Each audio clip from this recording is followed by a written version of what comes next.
Okay, good evening, everybody. Sorry, let me just move this a little closer. Good evening, everybody. I'd like to call to order this Committee of the Whole meeting of the Council of the Town of Saugeen Shores and welcome everybody to the Council chambers this evening. We are glad that you're here. The second item is disclosures of pecuniary interest. I'll ask any member if you have one of those you'd like to declare. Don't see any. You can declare one anytime you need to.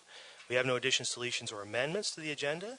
That moves us to open forum. We have one open forum request, which is out of order in accordance with the 6-month rule. It's from John Mann, and it's on the general government report. I'll ask members of council if you wish to suspend the rules. Of course, you have that opportunity now. Councillor Grace. Thank you, Mr. Mayor. I would like to make a motion to suspend the rules to allow Mr. Mann's comments. Okay, that motion requires a seconder. Is there a seconder? Seconded by Councillor Schreider. That motion is not subject to debate, so I'll ask all in favor. Opposed? That motion is defeated. Sorry, Mr. Mann, your resolution or your delegation is out of order. Mr. Mann, your delegation is out of order. Mr. Mann, it's out of order. Please take a seat. We're going to move on to delegations. Council is not going to hear your open forum presentation. Mr. Mann, take your seat. If you won't take your seat, then I'll have to ask for you to be removed from the chambers. Take your seat. Yes, I will. Mr. Mann. Mr. Mann, your delegation is out of order. Take your seat, or I will have you removed from the chambers. You're out of order. I am not out of order. We're moving on to delegations. Does not apply. Our first delegation is from OPG. Address that. And we're going to hear the delegations now, Mr. Mann. 1411 said... Mr. Mann, this is your final warning. If you will not give up the podium and take your seat, I will have to ask you to be removed from the chambers. I don't want to do that. You don't want to be removed from the chambers. Just take your seat. We'll ask, council will recess and we'll ask the clerk to call the police and have Mr. Mann removed from the chambers.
Okay, we'll call the Committee of the Whole meeting back to order, and we're moving on to delegations. And our first delegation is from Dave Van Oudegem and Fred Kuntz, and they're here with an Ontario Power Generation update. Gentlemen, the floor is yours.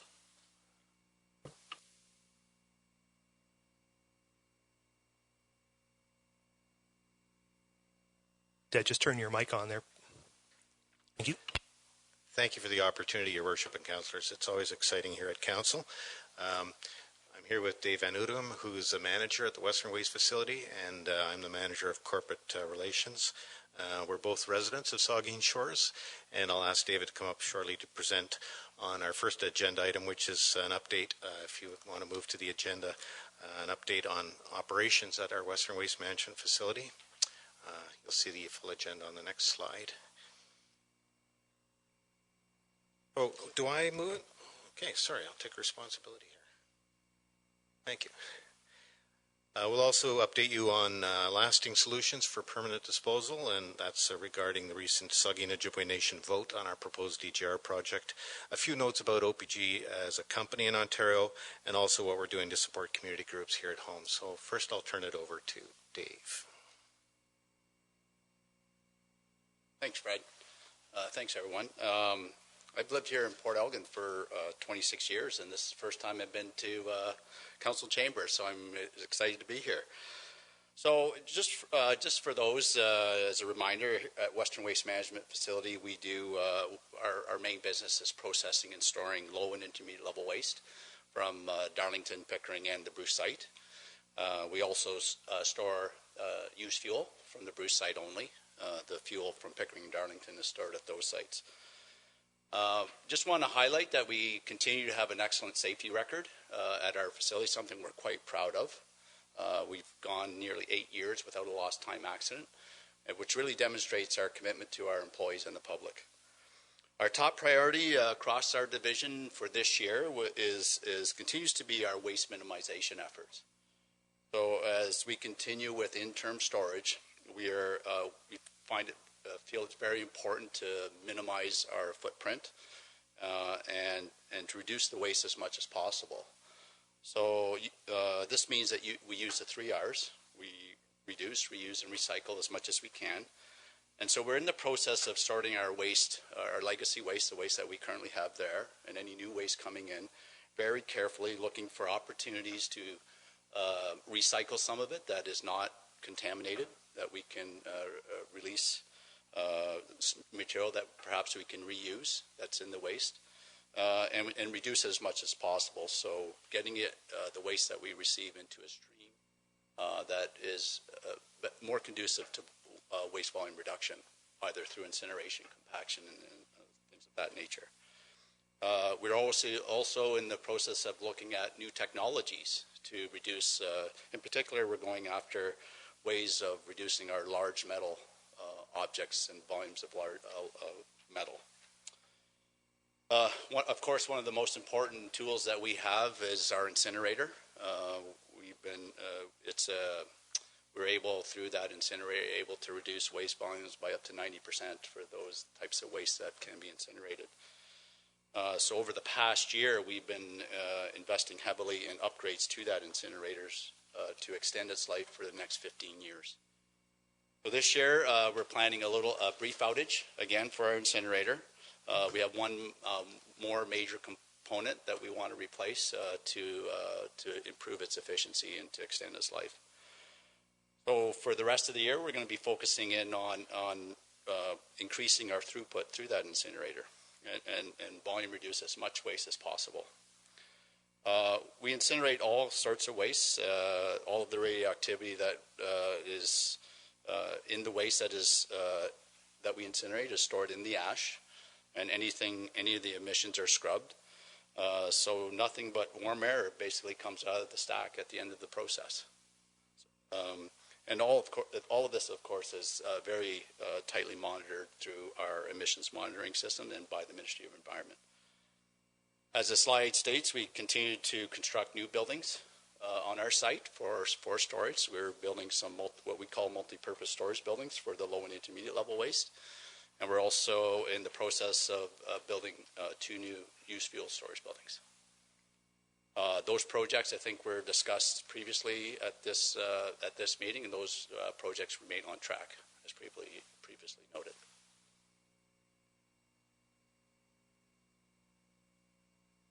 Thanks, Dave. And so at this time, I also want to publicly thank local council, local mayors, and local councillors in the Bruce area for your continued support of OPG and the nuclear industry and our previously proposed deep geologic repository project. We appreciate your stalwart support for the DGR and many council resolutions over the past 15 years, in participation by all of you in the lengthy review and public hearings, and all the work you did to understand it, the science and the safety case, and to explain it to your constituents. In nuclear waste management, we speak about our 3 pillars: stewardship, lasting solutions, and peace of mind. And lasting solutions means moving the waste from interim storage to permanent disposal. And that was the very purpose of the DGR, permanent disposal of low and intermediate level waste in solid and dry rock deep below the Bruce nuclear site to protect people, the Great Lakes, and the environment forever. The science was solid and supported by an independent review. But that plan ended on January 31st when Saugeen Ojibwe Nation voted not to support it. And let me emphasize that OPG respects SON's decision. We're upholding our 2013 commitment that we wouldn't build the DGR without their support. So now we can move forward with developing alternate solutions. We need to consult key stakeholders to design a site selection process, and that includes our regulators, our shareholder, industry peers who have expertise in this area, and others. Of course, any new site selection process will engage with Indigenous communities and interested municipalities. And just to be clear, SON's vote was only about OPG's DGR for lower levels of waste. Another organization, the NWMO, is still exploring a DGR for used fuel and has 2 candidate locations, one in South Bruce and one at Ignis in Northern Ontario. And the NWMO DGR is for all used fuel in Canada, including OPG's used fuel. So these are early days in OPG's search for alternate solutions for lower levels of waste. We don't want to rush to a conclusion about the type of facility we'll be looking for. OPG did review alternate solutions during the DGR public hearings in Kincardine in 2013 and 14, and those ideas included near-surface facilities for low-level waste, which you see in some countries such as France and the US. Also, OPG did a study of alternate locations in 2016 for the same kind of DGR elsewhere in Ontario for both low and intermediate levels. So we'll reevaluate those options as well, and we're not ruling out other new ideas. The range of options will take some time to develop, and will keep local communities such as Saugeen Shores informed on progress. And in the meantime, as mentioned, we'll also continue our priority on waste minimization. A few quick highlights about OPG as a company. You may have heard in the news recently, OPG's partnered with Hydro One to create the Ivy charging network. These are stations across Ontario that'll be equipped with level 3, which are fast chargers. A fast charger can charge a car battery in about 30 minutes, so you could have a coffee or a sandwich while that's happening. The first location in Huntsville is already open. A total of 160 chargers will be installed at 73 stations by the end of next year. The closest location to here will be in Owen Sound in the first wave, and then over time the network will keep growing and expanding across Ontario. Meanwhile, the refurbishment of Darlington Nuclear Generating Station continues on time, on budget.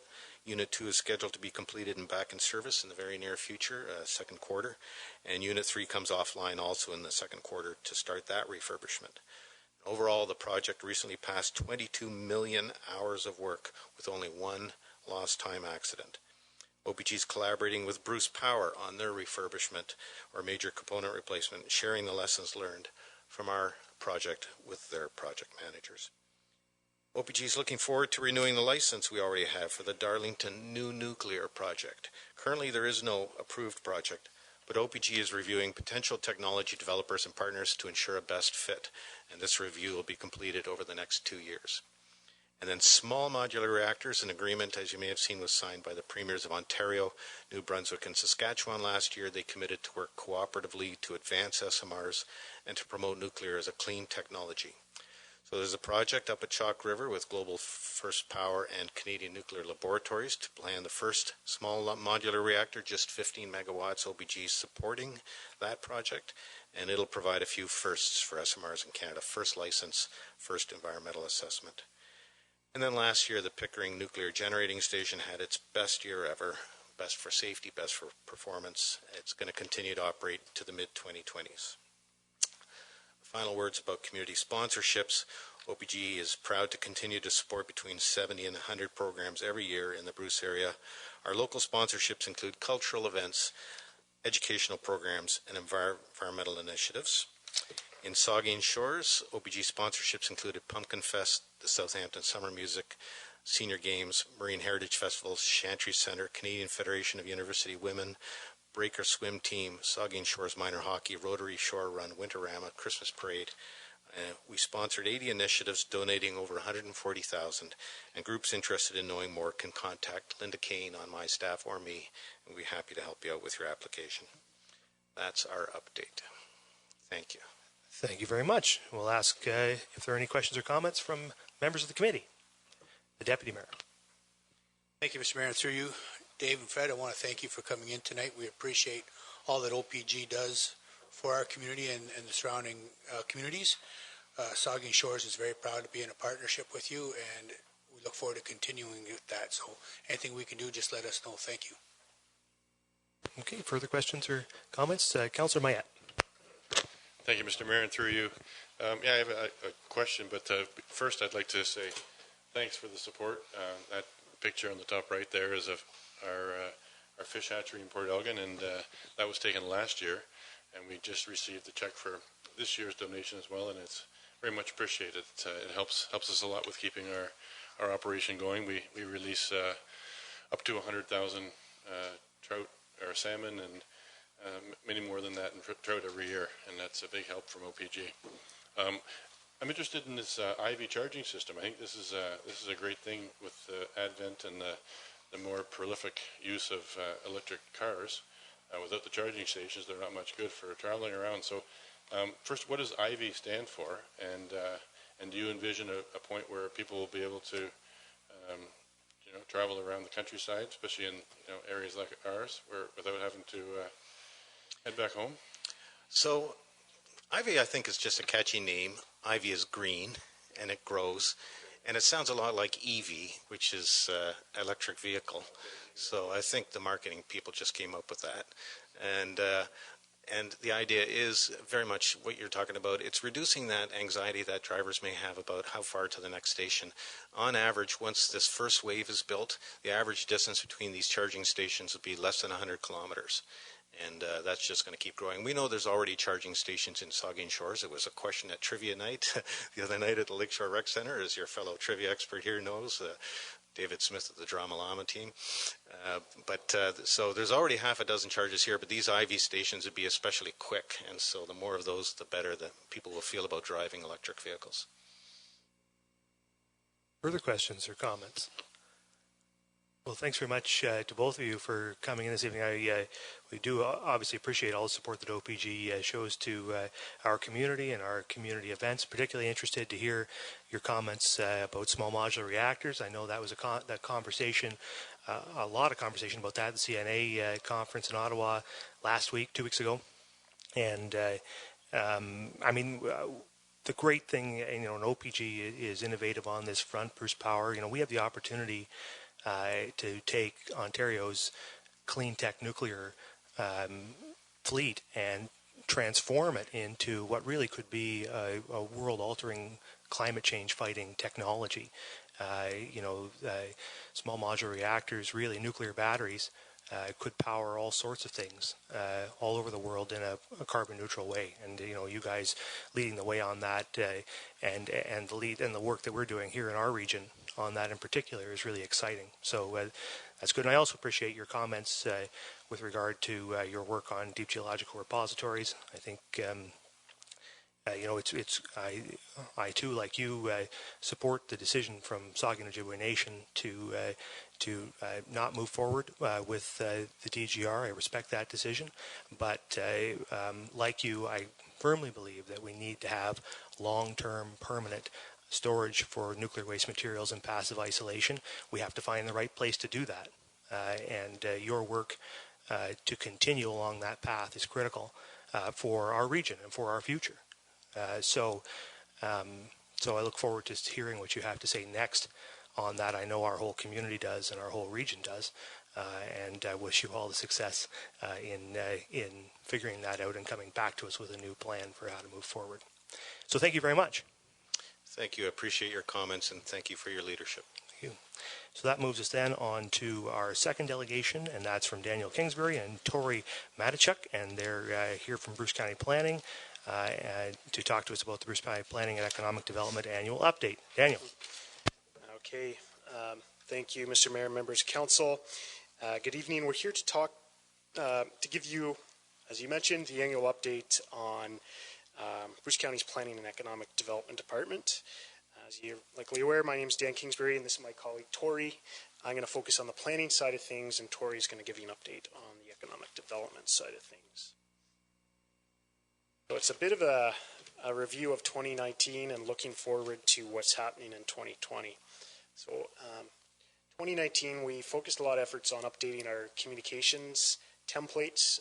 Those are the notices, reports, and so on that go out to members of the public with the goal of making them more understandable and make planning more approachable. So just as an example, we have our old notice that would be posted on a property side by side with our new one, and it's a little more plain languagey. So I think those have been pretty well received. Going on into 2019, we wrapped up a vision exercise called Bruce GPS, which started in 2018. Here's a bit of a table on how many events we attended, how many people we talked to, and some of the numbers in terms of feedback we received. So that carried into 2019, and we worked with a communications and community engagement consultant, Laura, to help us distill the information that we received and really what we heard from Bruce County residents.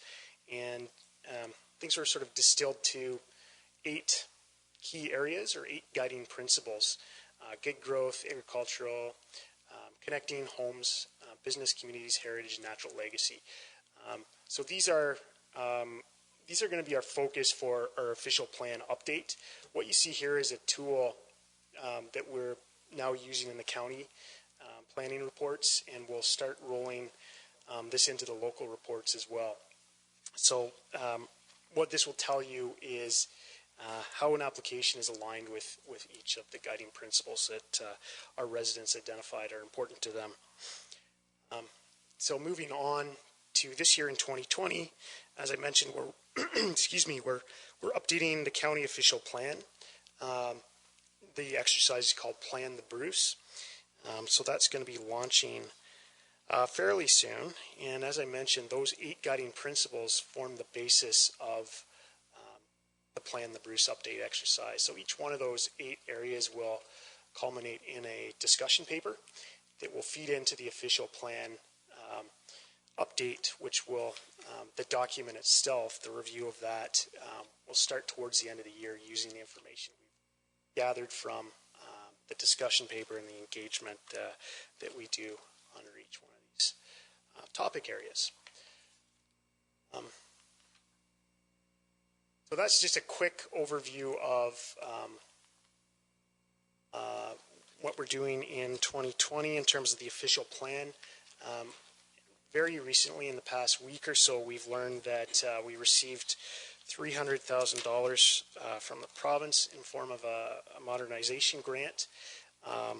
And this grant's to be used by us to improve efficiencies in processing development applications,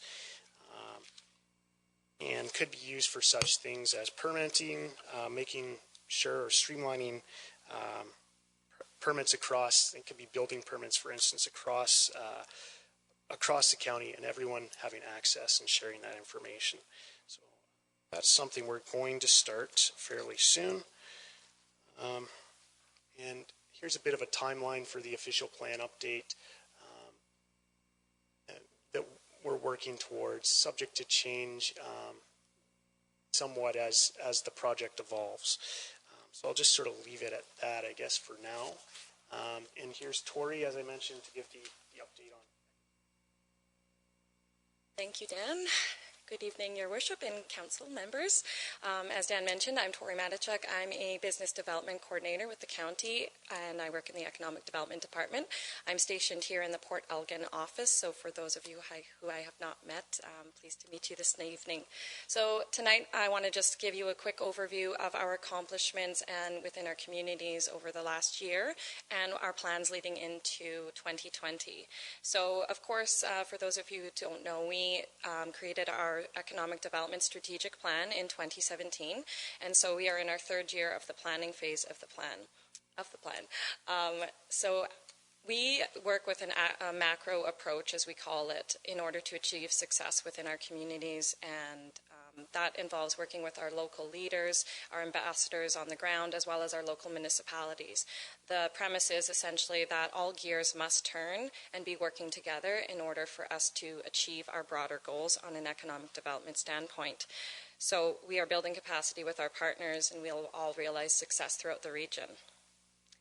Walking through a few of our large achievements and highlights of 2019, Bruce County has really positioned itself as the lead for a clean energy transformation for Canada. So some of these initiatives have included the Nuclear Innovation Institute being launched in 2019, as you know, through a partnership with Bruce County, Bruce Power, Kinetrix, BAWXT, and ES Fox Limited, Constructions Limited. We also partnered with Saugeen First Nations to advance our hydrogen infrastructure project, as we do have direct access to a surplus of clean energy. And we have continued our partnership with Bruce Power on our nuclear investment strategy, which has ultimately led to the bringing of 59 nuclear suppliers to the regions of Bruce, Grey, and I believe Huron counties. I do believe there's about 20 nuclear suppliers in the Saugeen Shores region. Our community development program, Spruce the Bruce, achieved another really great year throughout the county of Bruce, and here's a listing of over $100,000 that we have granted to our local business owners and community partners. 5 of these in 2019 were delivered through Port Elgin and Southampton. The program has just actually recently launched again, so I do encourage you all to let your business communities know and consider applying for grants, whether with the Chamber, the municipality, BIAs, Rotary Clubs, etc. Here's just a quick example of a facade improvement that was completed in the village of Paisley. We also had over $10,000 in collaborative marketing grants awarded to our businesses and community partners, which increased our spending in our downtowns and surrounding areas, so focused on our tourism.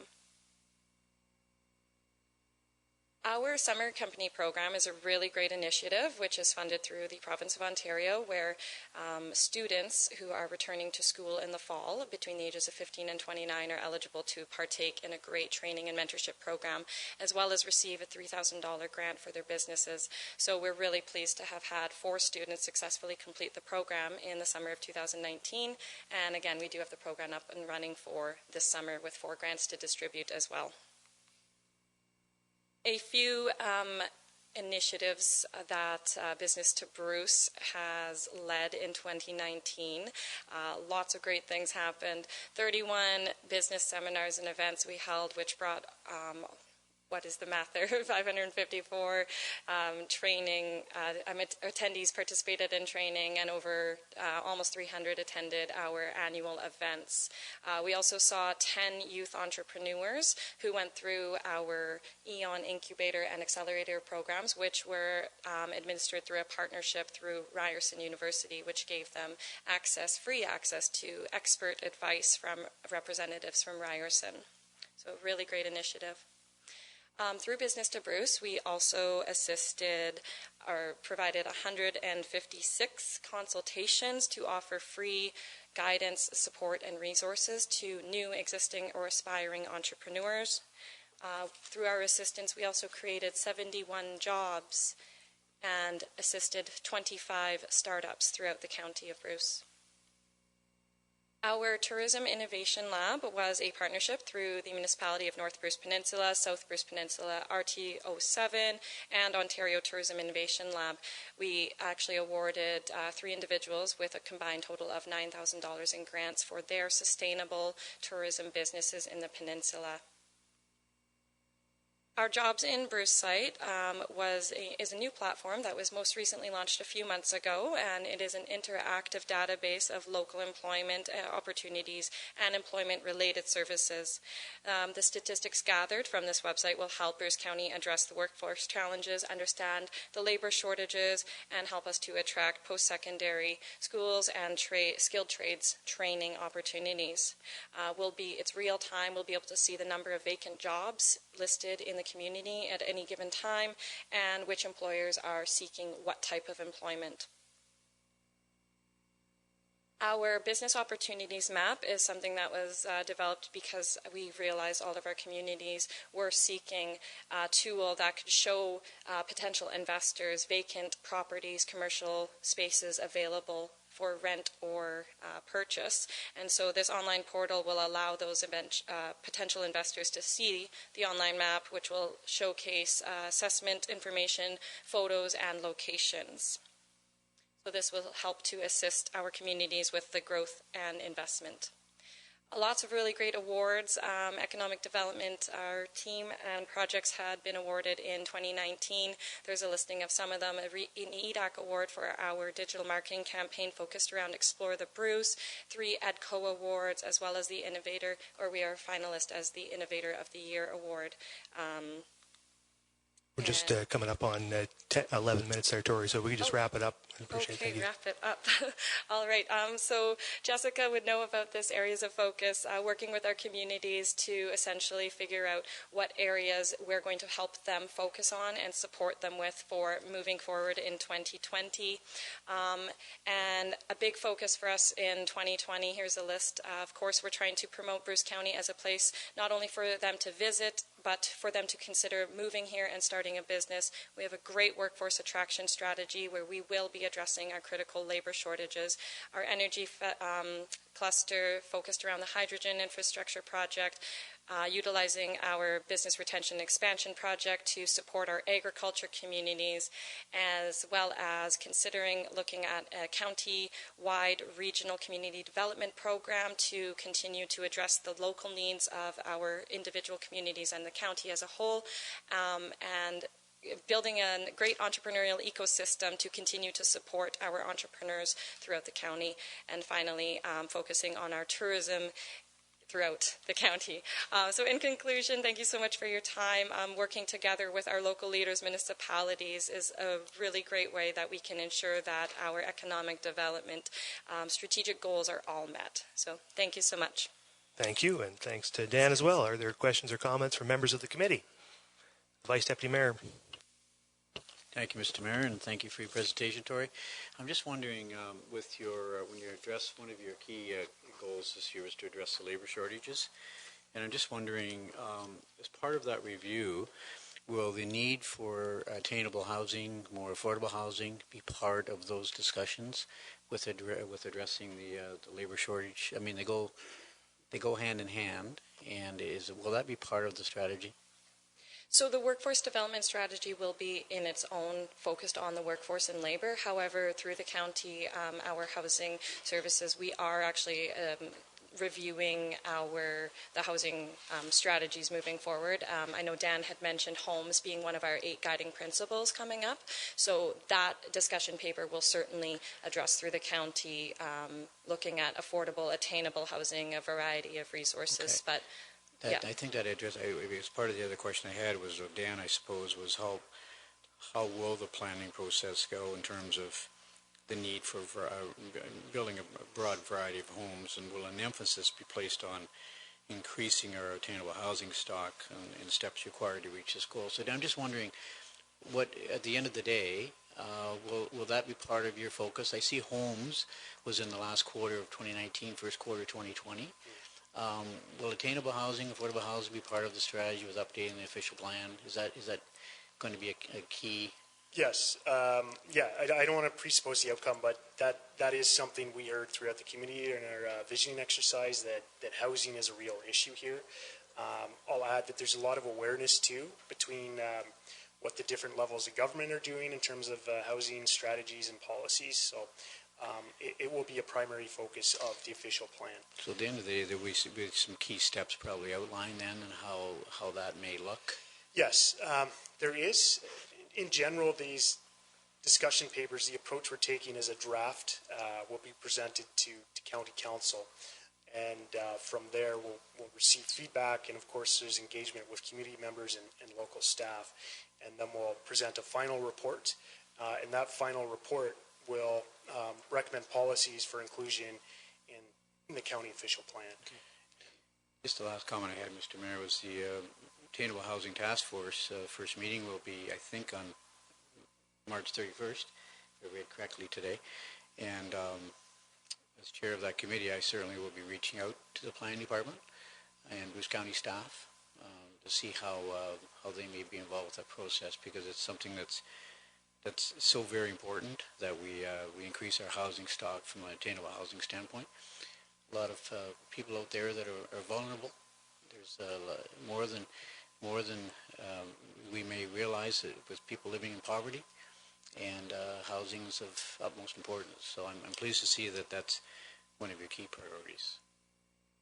I know that Daniel can't, from where he stands, he can't presuppose the outcome of the county's official plan review, but I can, and I can tell you that affordable housing is going to be a central component to that review, and I anticipate that there will be changes to strengthen our ability to provide affordable housing in our entire region. Councillor Grace. Thank you, Mr. Mayor. Thanks, Dan and Tori. I actually have one question for each of you.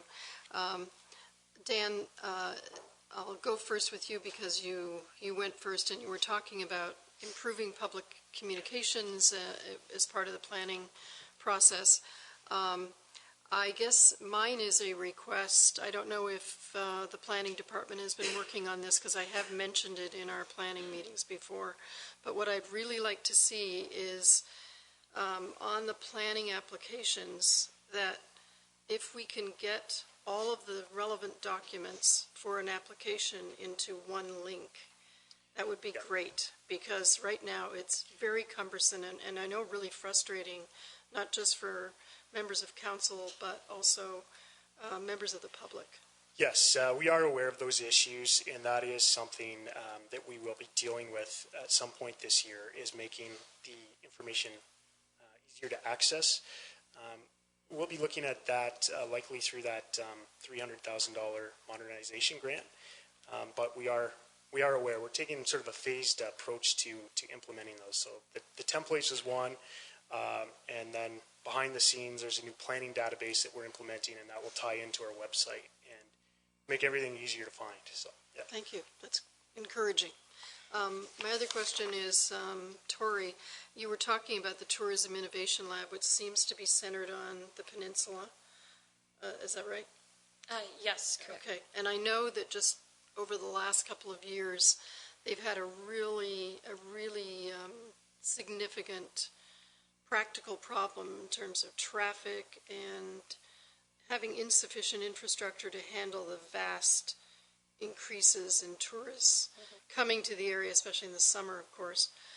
Is that something that the Innovation Lab's going to be looking at? So specifically, the Spark grant that had been awarded was for business owners who had developed a sustainable product or service linked to tourism. So unfortunately, I don't have the answer in regards to the infrastructure, but that clarifies just the granting that had been awarded was focused on their own individual businesses. But certainly I can get some information back to you on that. Something I know the county's concerned about that as well as, I know that the OPP are in charge of that highway, but it's not just that. It's, from what I understand from talking to North Bruce Peninsula members of council, that they have real challenges in terms of their water infrastructure and things like that in town. So. Yeah. Okay, thanks. Welcome. Yeah, sure, the Vice Deputy Mayor. One final, maybe, and Jessica might have to answer this question too, but the nuclear providers you mentioned, and it's been a boom to our local economy in terms of filling up some commercial space. It's been great. I think you mentioned 20-some for Bruce County. I think the number's over 50 perhaps for all of Grey and Bruce counties. My question of you, or whether Jessica wants to step in, but are we nearing the end in terms of filling commercial space with nuclear providers, or do you think there's still more to come? Jessica may want to answer that. We'll turn over to the Director of Strategic Initiatives. Thank you, Mr. Mayor. So we've had some really good conversations about that and sort of what's happening now, what has happened. There has been 59 coming to the region, the Tri-County region. We have 21 suppliers here in Saugeen Shores. They're anticipating just a few more, is what we've heard. So most of the engineering firms and the that sort of work is here now. There's a couple of big suppliers still to come into the region that are more the hands-on the construction itself. So we're expecting a few more, but not a number of more engineering firms. Okay, thanks. It's worth noting, though, there are some tremendous opportunities left in the town of Saugeen Shores for nuclear suppliers looking to locate here, just in case any are listening. Are there any further questions or comments from members of the committee. Thank you guys for your presentation. I think there's a lot of work going on. Bruce GPS, all of these white papers that are going to be developed on each of these areas. I've been chairing a committee on, not really a committee, but a working group on natural legacy,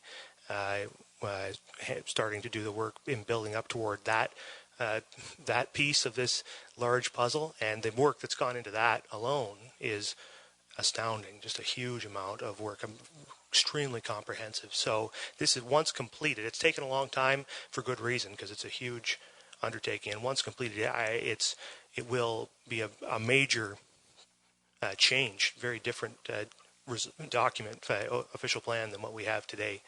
So you folks in your department are doing outstanding work on that, and also on the economic development front, as Councillor Grace rightly points out. The focus, particularly for our friends to the north, is less now on attracting tourists and more on how to deal with tourists, and that's why the work, and there's been a real shift in discussion, certainly at the council level at the county, about moving from discussing, how to bring tourists to the region to dealing with some of the issues like labor shortage, and trying to move some of our resources to focus on those things, so that we can provide or help to provide our businesses with the tools they need to stay in business. And I would say that those issues extend all the way down. We have, Southampton is an exceptional tourist community, and those issues extend and into Port Elgin to an extent too. But certainly in Southampton, our businesses face that. So that work that you're doing at the county level on that is really critical, and we very much look forward to results on that. So thank you guys very much.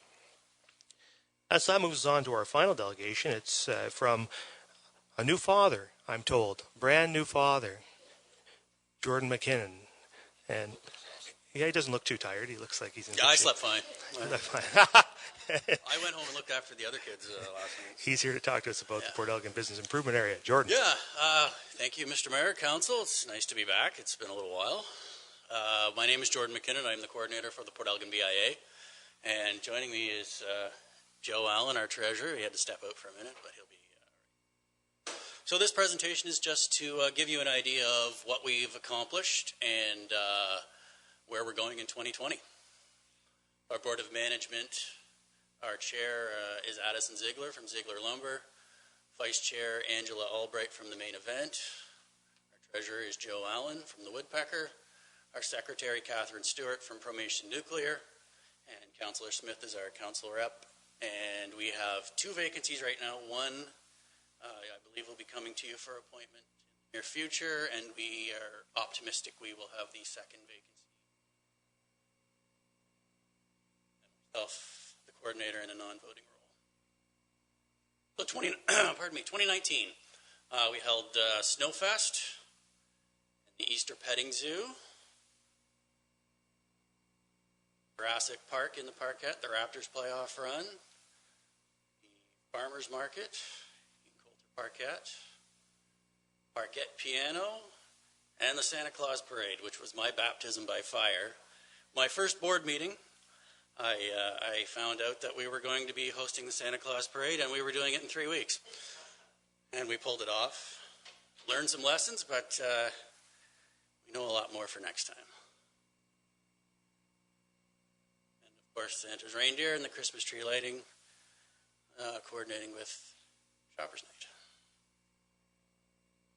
So the board sat down a couple of months ago and mapped out our entire 2020, what we want to do and where we want to go. So we're going to continue our successful events. So we already held Snowfest a few weeks ago, and kudos to Public Works for building the snow mountain. It was tremendous. The kids loved it. It was frozen solid, and I think you probably could have run a bobsled down it if you wanted to. Our Easter Petting Zoo is coming up on Easter weekend, and we'll also be holding a scavenger hunt in the downtown. We'll have details on that once they're all finalized. We're also going to hopefully do Jurassic Park again, and I'm hoping Maple Leaf Square, but they are doing their best to make sure that doesn't happen. The Farmers Market is my pet project right now. We need to get the Farmers Market back to what it was. We need to get more farm fresh in that market, and so that's what we're working on right now. So hopefully we can improve that event. First week of June 3rd. And of course, Shoppers Night tree lighting will continue. And I think the BIA is going to be taking a greater role in that event from the Chamber. What's new for 2020? We are going to be more active in marketing. We're going to be making sure people know about our downtown and what they can find in our downtown. So that will start rolling out in the spring and into the summer and really all year as we get going.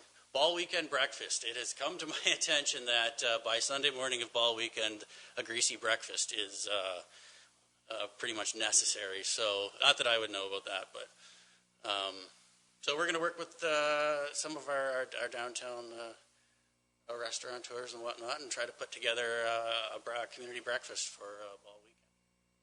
A Halloween event, which we obviously it's a ways off. We haven't got the nitty-gritty of that right now, but it'll probably be like a trick-or-treating type event in the downtown. But obviously there's time to work on what that will look like. And really probably why I'm standing here, continued engagement with our membership, making sure our members know exactly what the BIA is doing for them. And that starts right now. We've been walking up and down the, Tori and myself have been walking up and down the downtown, making sure everybody knows that it's time to apply for Spruce the Bruce and what they can do with their buildings.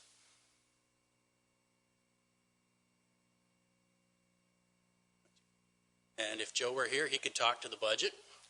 Oh, is he? Oh, there he is. Joe can come talk to the budget.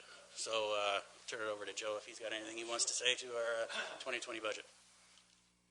Councillors, I promise to be succinct. We recognize at the Port Elgin BIA that our responsibility, our mandate is to responsibly increase the number of visitors to our Port Elgin shops and eateries.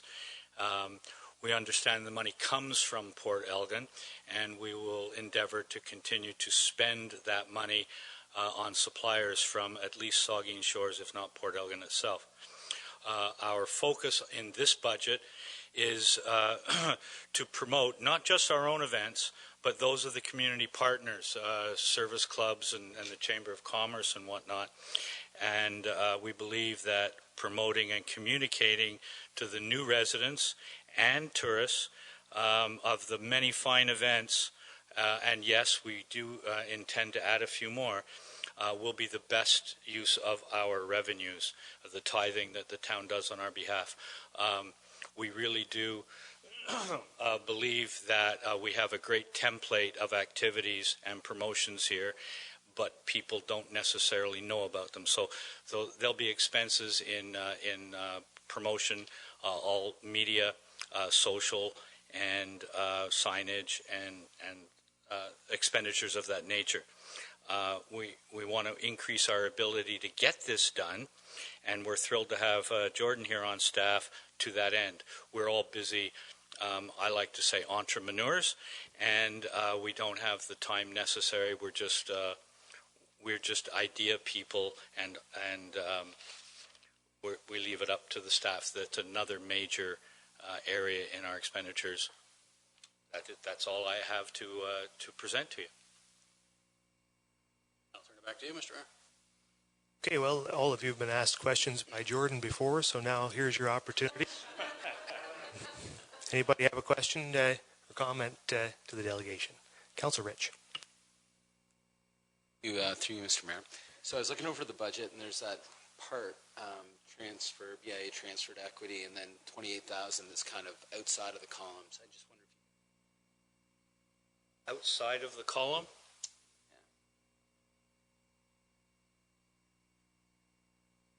Oh, that's just, I believe, a subtotal of all the expenses that may transfer over. I don't think it's germane to anything you need to see here. It's more of a working note.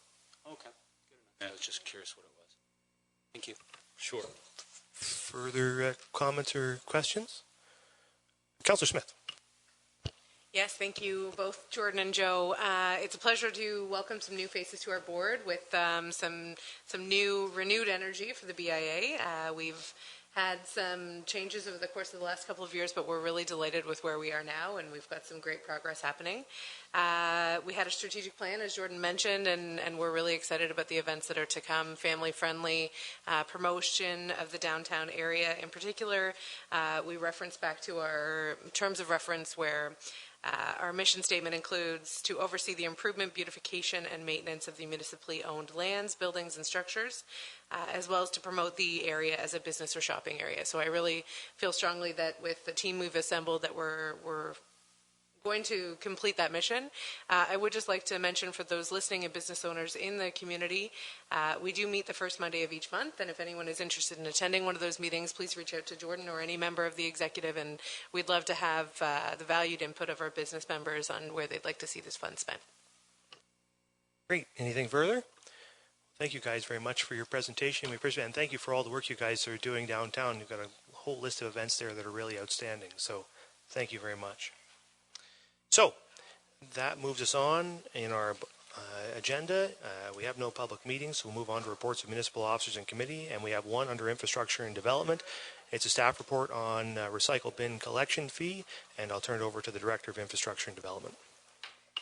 Thank you, and through you, Mr. Mayor.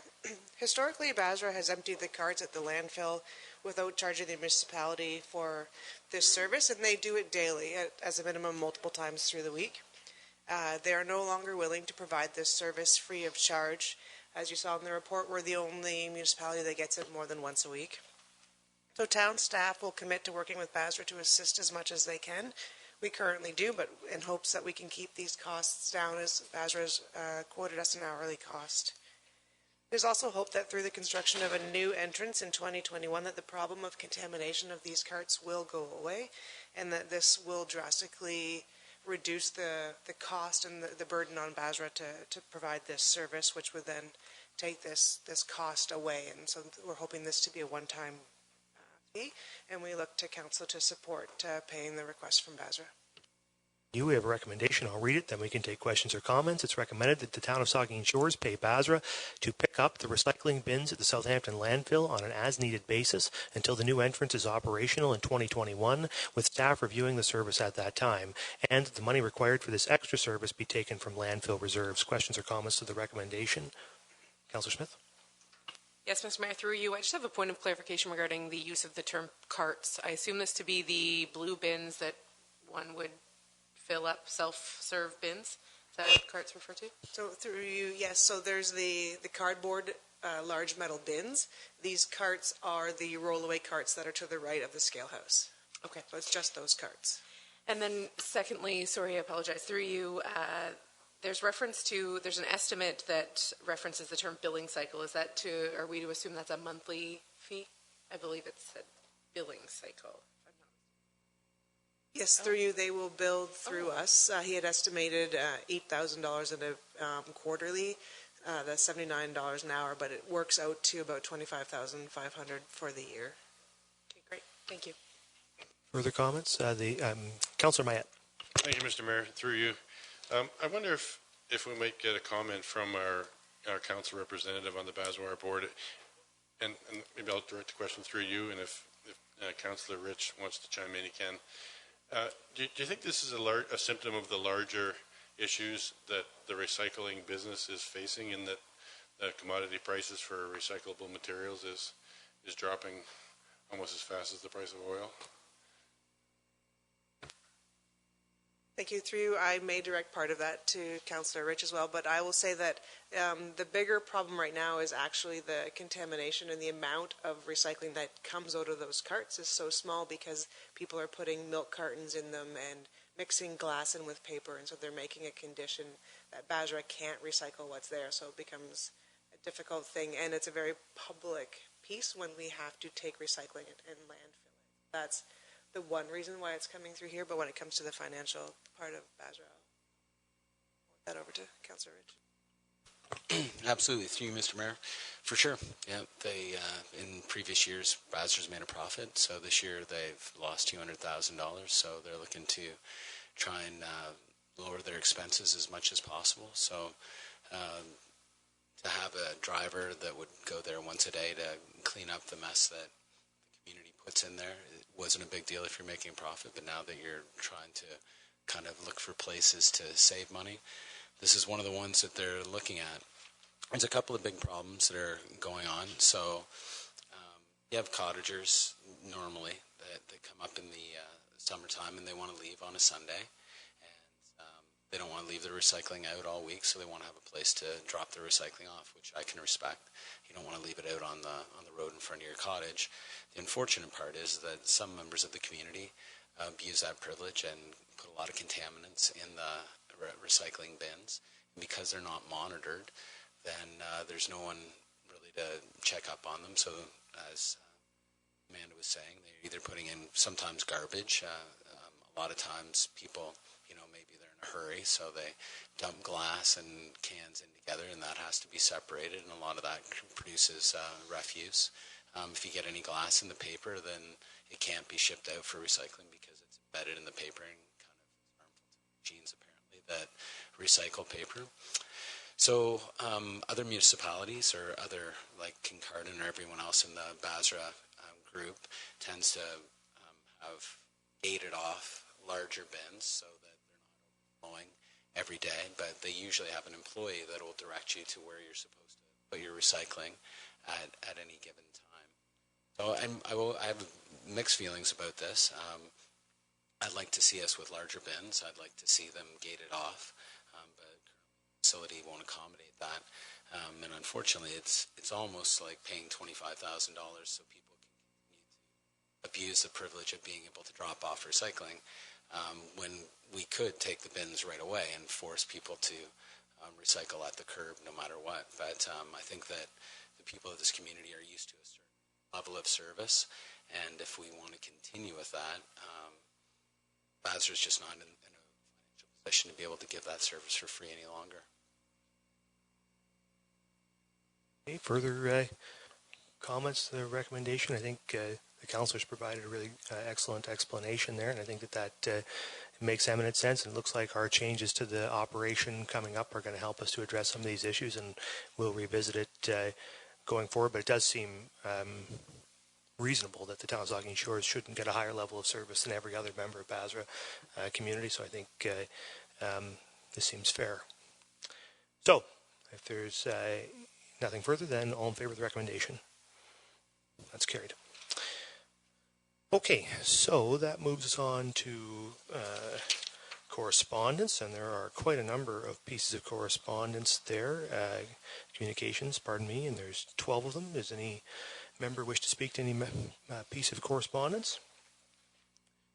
Don't see any, so that moves then on to item 8, report of municipal councillors, and my report, and I will speak just briefly to my report this month. It's with regard exclusively to the CNA conference, which took place from February 26th to 28th. I was in attendance this year as last year, and it was a very productive conference for us. And as I mentioned earlier in the meeting, lots of discussion about small modular reactors and just a general sense of the future technological possibilities that exist to use nuclear technologies to fight climate change. And I think it's an exciting time to be a community like ours, working as a hub for innovation in the nuclear sector, because we can be at the heart of some of these great advancements, which will really, I think, revolutionize the way people get their energy around the world. So the conference in itself was really productive, and also a lot of good conversations with other nuclear host communities as well. And then ancillary to that, well, just like last year while we were at the conference, the CAO and the Director of Strategic Initiatives and I had some meetings on Parliament Hill with some members of Parliament. And this year the topic we chose to take to Parliament Hill was affordable housing. And a particular issue which we have found, and you'll see my letter, which was drafted with the help of Jay Posner and staff. We've had some issues in the community with developers being able to access financing through the Canadian Mortgage and Housing Corporation. They've been making applications and getting rejected. That funding, we have this great opportunity in Saugeen Shores because of our growth to get developers who want to build here to build affordable housing. And they want to do it, too. We have them wanting to do it. But they need to get some of this funding that's available to everybody to make that financially feasible. And we're not getting that. So we met with, we actually were lucky to have it was kind of strange, but it was a teleconference with the minister himself of the children and families, children and social development, and also met directly with his parliamentary assistant, Adam Vaughan, and the shadow minister, Stephanie Kusi. But we were the meeting that really was the most interesting was with Adam Vaughan, I think, and he really took interest. And it's an interesting point because Mr. Vaughan, if you know him, is a former Toronto City Councillor, an urban guy, well versed in affordable housing, but from a very urban standpoint. But he was also extremely well versed, I found, in rural issues with regard to CMHC.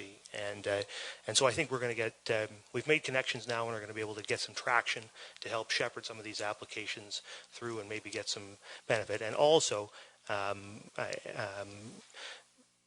through our connections now with CMHC, we're going to be able to do some more regional work with the County of Bruce and hopefully with our new task force on affordable housing to really push forward and advance our use of CMHC funding to hopefully advance affordable housing in our community and across the region. So it was very productive, and I think I speak for all three of us who were there that it was a really positive experience. And I want to say a special thank you to MP Ben Lobb, whose office and himself does an awful lot of work to help us set up those meetings.